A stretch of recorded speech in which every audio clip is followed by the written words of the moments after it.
Hello friends, ഇന്ന് നമുക്ക് കശുവണ്ടി ചുട്ടാലോ. അപ്പോൾ നമ്മുടെ വീട്ടിൽ ചെറിയൊരു മരത്തിലുണ്ടായിട്ടുള്ള കുറച്ച് കശുവണ്ടിയാണ് കേട്ടോ അത്. അപ്പോൾ അമ്മ ഇവിടെ വീട്ടിൽ വന്നപ്പോൾ ഒന്ന് ചുട്ട് തരാമെന്ന് പറഞ്ഞു. അപ്പോൾ അമ്മയാണ് കേട്ടോ അതൊക്കെ ചെയ്തു തരുന്നത്. നമ്മുടെ മൺചട്ടിയിൽ വിറകടുപ്പിലാണ് കേട്ടോ നമ്മളിത് ഉണ്ടാക്കുന്നത്.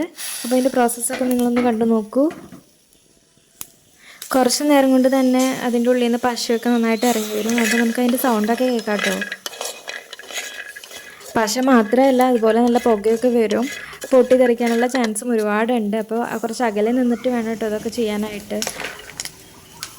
ഇങ്ങനെ തീയൊക്കെ പിടിക്കുന്ന നേരം കൊണ്ട് പെട്ടെന്ന് നമ്മൾ കുറച്ച് മണ്ണ് വാരി അതിലേക്ക് ഇടുകയാണ് കേട്ടോ തീ അണയ്ക്കാനായിട്ട് ചെയ്യുന്നത്. അത് കഴിഞ്ഞ് നമ്മളിത് തണുക്കാൻ വേണ്ടിയിട്ട് മണ്ണിൽ ഇട്ട് വയ്ക്കും. അതിന് ശേഷമാണ് നമ്മളിത് തല്ലി അതിൻ്റെ ഉള്ളിൽ നിന്ന് പരിപ്പ് എടുക്കുന്നത്. ഇങ്ങനെയാണ് കേട്ടോ എടുക്കുന്നത്.